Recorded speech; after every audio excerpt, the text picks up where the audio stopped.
Merci beaucoup. J'ai le plaisir de vous présenter la Cité des métiers de Lomé. La Cité des métiers de Lomé qui est une première en Afrique, disons-nous. Ok, donc vous avez ici l'image du Togo. Ah, c'est le Burkina Faso qui est quelque part. Le Bénin et le Ghana. Donc c'est juste pour situer le Togo. Et puis nous disons que c'est la toute première cité des métiers parce qu'en été 2013, en marge de la conférence internationale du travail, nous avons été invités par des collègues de France pour pouvoir participer à une réunion de la cité des métiers, le modèle de la Villette à Paris, à cité Univers Sciences. Et donc, ce modèle nous a confrontés, et donc nous avons tenté de voir dans quelle mesure nous pouvons appliquer ça comme une innovation répondant aux préoccupations du Togo. Donc je vais présenter rapidement le concept, ce que c'est, et puis quelques repères du Togo, et ce qu'on peut retrouver de façon spécifique dans cette cité des métiers de Lomé.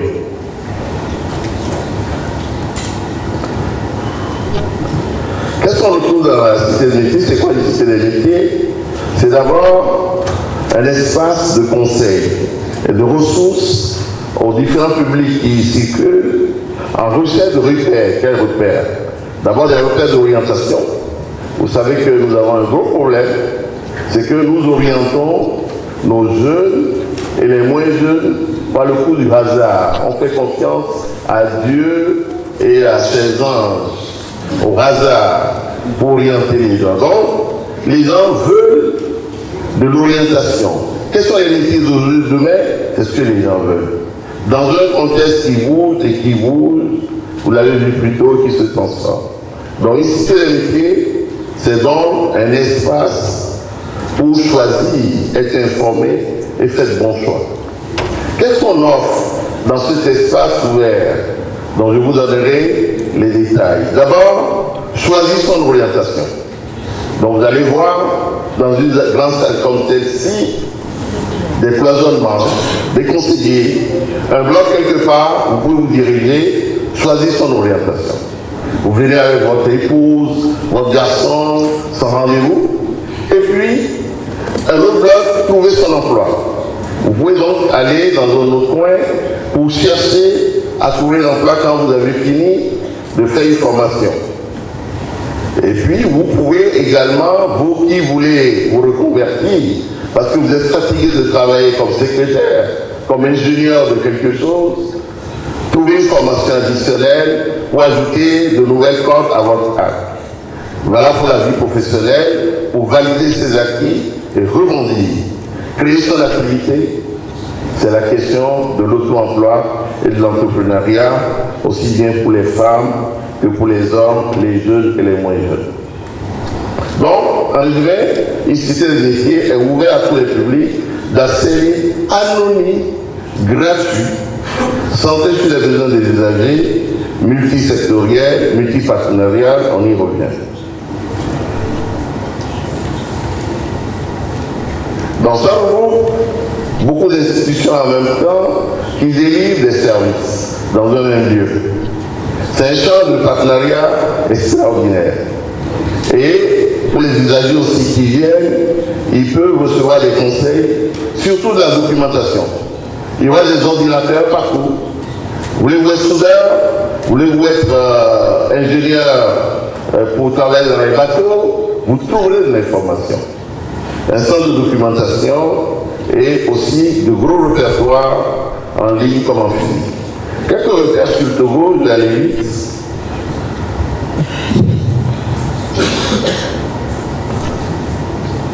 Ça c'est le Togo, vous l'avez vu, mais les taux de chômage sont les mêmes que dans nos pays, les taux statistiquement très bas, 2% pour certains pays, 6% pour d'autres, mais en réalité, nous avons à peu près le tiers ou le quart de nos populations actives qui travaillent ou se débrouillent un peu.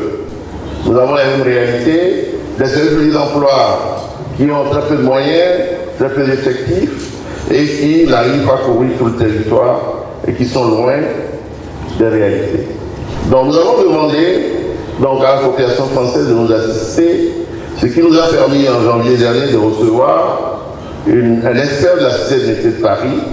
Et puis rapidement, nous avons conduit l'étude du dossier, le montage du dossier, et nous nous sommes présentés à la Villette, qui est le temple de cette cité des métiers, de réseauter au niveau européen, au niveau des Antilles, mais maintenant en Afrique. Le Sénégal dit « je veux aussi une cité des métiers ».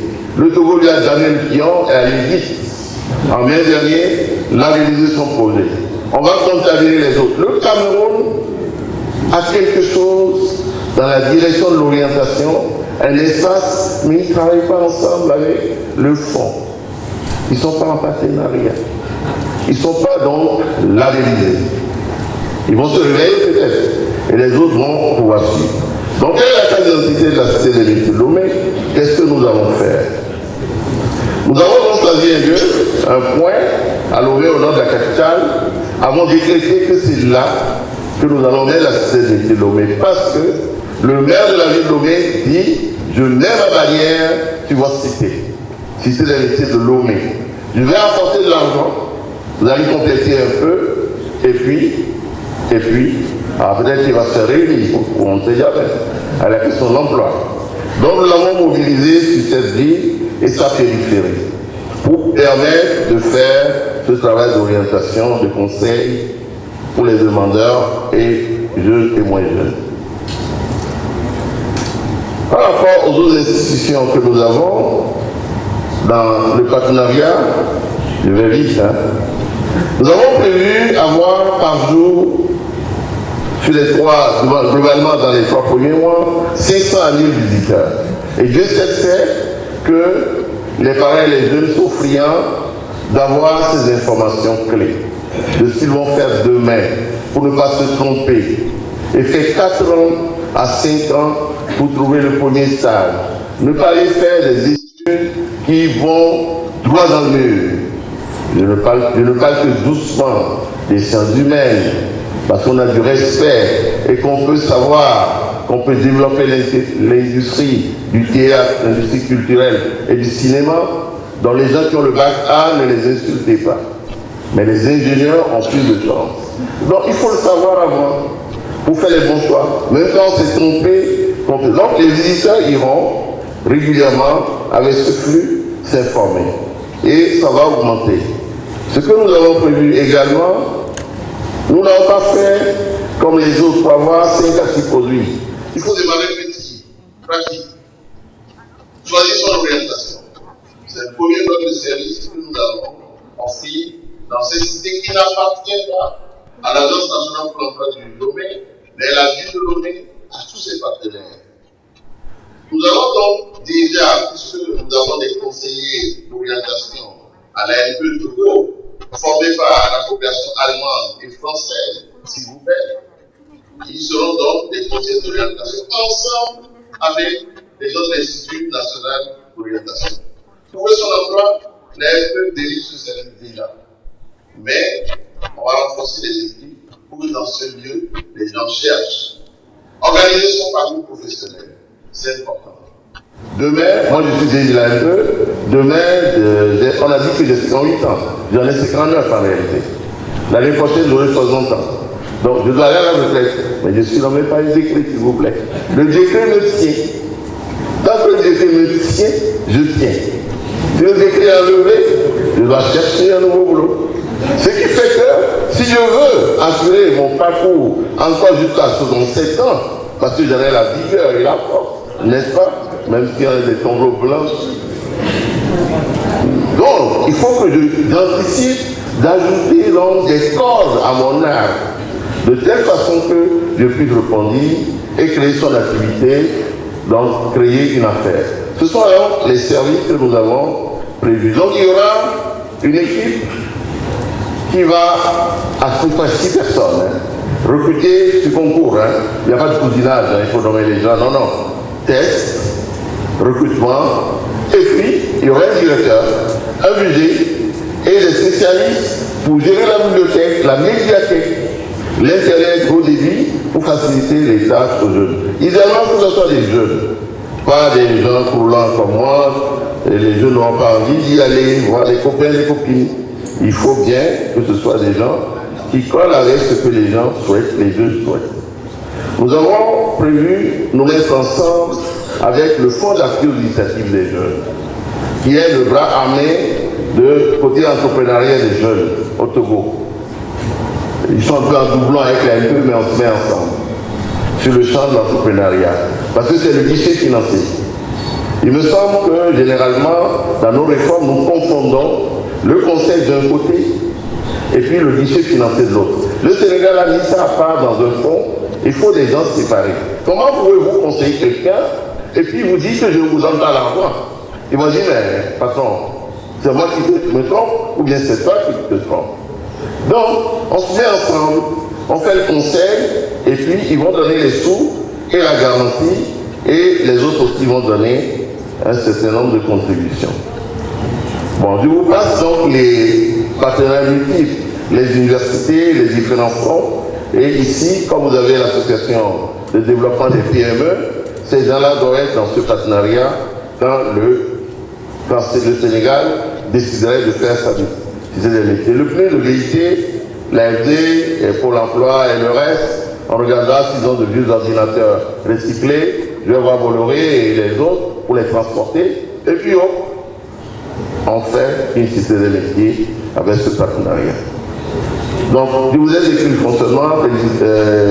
Quelle forme juridique ça va avoir? Un code partenarial simple.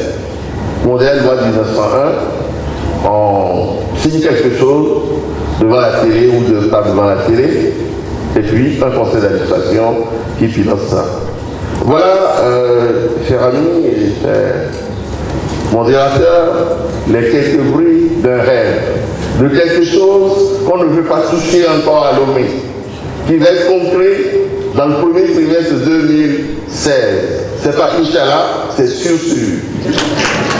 Donc, ce que je voudrais dire, les collègues ici présents vont voir déjà qu'on a besoin de répertoire, de référentiel. Nous avons commencé un référentiel qui s'appelle ROAM, qui n'a plus bougé du tout.